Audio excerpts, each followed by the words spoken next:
Hey, it's Tucker Carlson. This spring, word began to circulate in Washington that the House Oversight Committee, under its new chairman, Congressman Jamie Comer, had discovered criminal behavior after reviewing thousands of pages of the Biden family's bank records. Now, publicly, to the extent they responded at all, the White House dismissed the investigation as, of course, politically motivated. In any case, irrelevant. Hunter Biden was an adult, so his business dealings had nothing at all to do with his father, in this case, the President of the United States. But in private, everybody understood it wasn't quite that simple. There has long been overwhelming evidence that Joe and Hunter Biden's financial lives are not separate at all, but deeply intertwined. On Hunter Biden's laptop, there's a suggestion that the two of them even at one point shared a bank account. And of course, Hunter Biden wrote himself that he kicked back cash from his foreign business deals to his father. He wrote that bitterly. So the Oversight Committee's investigation was potentially a disaster for the White House, a scandal, possibly even the prelude to criminal charges. So in order to get ahead of all of that, Joe Biden's handlers did the one thing they could do. They set up an MSNBC interview to preemptively whitewash whatever Jamie Comer might find. Here's the results of that. This aired on May 5th. Sir, there is something personal that's affecting you. Your son, while there's no ties to you, could be charged by your Department of Justice. How will that impact your presidency? First of all, my son's done nothing wrong. I trust him. I have faith in him. And it impacts my presidency by making me feel proud of him. Okay, time for the master class for free. You can audit it.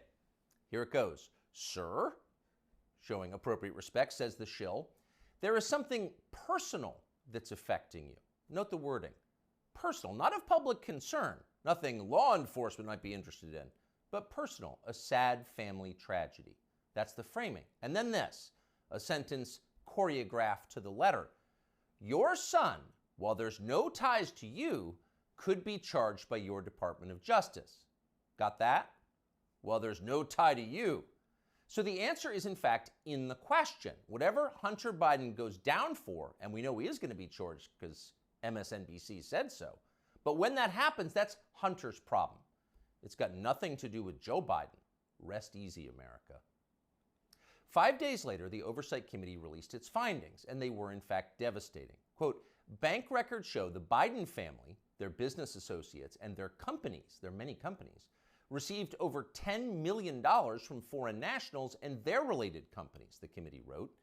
Investigators had, quote, identified payments to Biden family members from foreign companies while Joe Biden served as vice president and after he left public office. So actually there was something there. It was a scandal. Racketeering, money laundering, wire fraud, those are some of the crimes the Bidens seem to have committed, in addition, of course, to selling out the United States for cash. So what would happen to them? Well, Donald Trump had an idea, quote, they'll hit Hunter with something small to make their strike on me look fair. Trump wrote that about 2 weeks ago, and it turned out those were prescient words. This morning, Hunter Biden pleaded guilty to pretty much nothing. Biden pled to 2 misdemeanor tax evasion charges, then entered a diversion on a federal gun charge. That's it. As far as Merrick Garland's Justice Department is concerned, Hunter Biden is done. There was no pre-dawn raid carried live simultaneously on CNN. There was no perp walk, no handcuffs, no press conference. Above all, there was no felony. Hunter Biden, who broke federal gun laws, can still carry a gun. It's like it all never happened. In fact, the Justice Department just baptized Hunter Biden, a lifetime of sins washed away in an instant. It was a secular miracle. Most miraculous of all, Hunter Biden somehow escaped a FARA charge. FARA is the Foreign Agent Registration Act, and it is exactly what its name suggests. Under federal law, if you are acting as an agent of a foreign nation in Washington, you are required to register with our government to let everybody know. Well, for decades, pretty much nobody in Washington did register under FARA, and precisely no one was ever prosecuted for it. No one. But starting several years ago, the Justice Department began sending people to prison on FARA violations. The official explanation was, we're cracking down on foreign influence in Washington. And of course, privately, everyone in Washington laughed. They knew that was absurd. In fact, it's the opposite of the truth. Foreign powers have never had more power in Washington. Their agents are everywhere, in every federal agency and throughout business. down to and including in executive positions at various social media companies. The Biden administration knows all of this, and it's not a problem. In fact, it's their policy. From the administration's perspective, the concerns and the demands of, say, the Chinese government, or particularly the Ukrainian government, are far more important than the needs of American voters. We're cracking down on foreign influence. Please. The point, the only point of enforcing FARA after decades of ignoring it, is to harass and imprison high-profile political opponents. Trump donor Elliot Broidy pled to a FARA violation a few years ago. So did Trump campaign manager, famously Paul Manafort. He went to prison. Last year, the DOJ went after Trump confidant Steve Wynn under FARA. But in the end, the Biden administration overreached so comically that the whole thing was thrown out by a judge. But they tried. So as long as they're trying, if it was a fair system, Hunter Biden would be first on the list of those next to be charged with a FARA violation. In fact, many of them. Hunter Biden was a foreign agent. He never registered as one. But for years, that's exactly what he was. He sold access to his father and other lawmakers to the Chinese and the Ukrainians and countries throughout the world. There's no debate about that. The FBI has known about it for years. For years, they've had possession of Hunter Biden's laptop. But they didn't charge him for it today. They never will. Why? Well, you know the answer. Hunter Biden has good genes. A more interesting question, though, which is another question the feds will never consider, is what does Hunter Biden do for a living now? This is a man with no obvious job and, of course, zero skills. He spent midlife smoking crack. Yet somehow he's managed to live pretty well despite rising inflation. He's been living in big houses in the costliest residential neighborhoods in the world.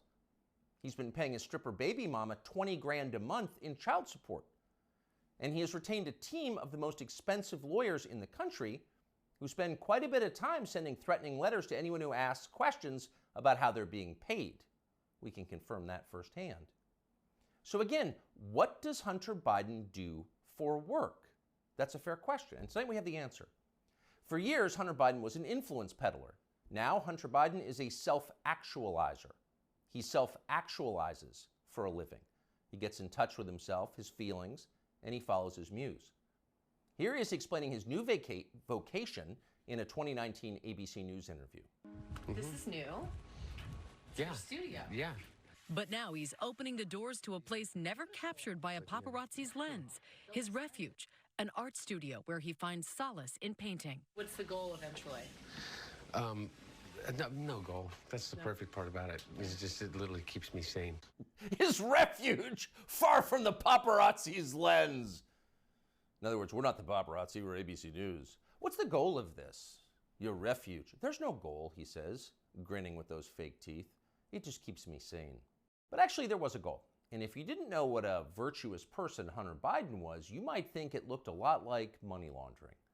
2 years after that interview, Hunter Biden was selling prints of his art. And to be clear, just the prints, not the, quote, art itself, but effectively photocopies of it for $75,000 a pop.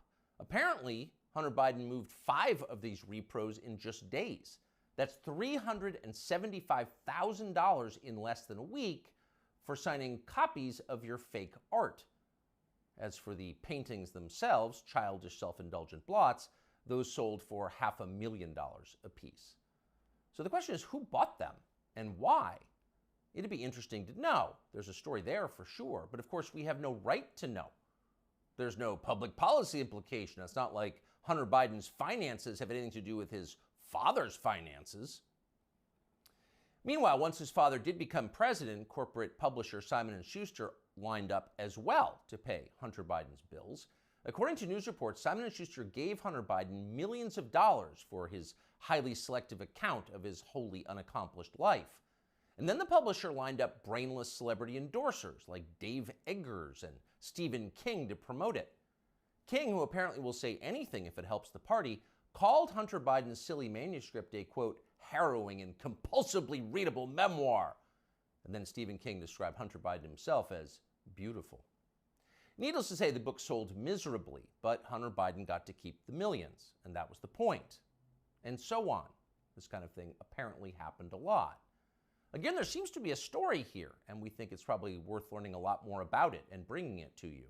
In the coming weeks, we will. In the meantime, though, the question is, what can we learn from Hunter Biden's plea deal today? First off, the obvious. For the children of the people in charge, there are no penalties. There are only upsides. They're princelings. They can do what they want. You are not. Therefore, you can't. So don't get any ideas about cheating on your taxes or violating federal gun laws unless you want to celebrate next year's Father's Day through the glass in the visitor's room. The rules definitely apply to you, including rules you don't yet know exist. But there is also a deeper lesson here, a more disturbing one. What we're watching through Hunter Biden's life and through the Biden administration, now entering its third year, is the total inversion of virtue. What was once considered admirable is now derided as stupid, if not racist. That would include achievement, intelligence, honesty, self-control, humility. Those are features of the old America. Those were yesterday's virtues. They are gone. In their place, all that we once considered contemptible and repulsive, we're told to worship that now. Here's a small example, but we think a revealing one. In addition to his many other sins, Joe Biden has hired what has to be the single dumbest, nastiest, most dishonest, most ridiculous person he could possibly find for the very public position of White House press secretary. There's a point to it, of course. It was a humiliation exercise.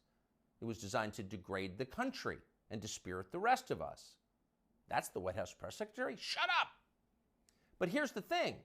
The White House press secretary herself has no idea why she's in the job. She thinks she's amazing. Here she is in a clip we just saw. A year in this role, there's been a couple of things that has made me incredibly proud. Many things that made me incredibly proud to be at that podium during this historic moment. Again, this is a historic administration. I'm a historic figure, and I certainly walk in history every day. I'm a historic figure? Imagine saying that. I'm a historic figure, but she does. And she says it in a burst of sincere self-congratulation, marked by her signature bad grammar. Illiterate, but proud. Of course she's proud. Karine Jean-Pierre is now a historic figure, just like Hunter Biden is now an important artist. It makes you feel stupid for going to work. Younger people say the news is full of lies. In Kennedy's motorcade. 239 female cell death of Jeffrey Epstein.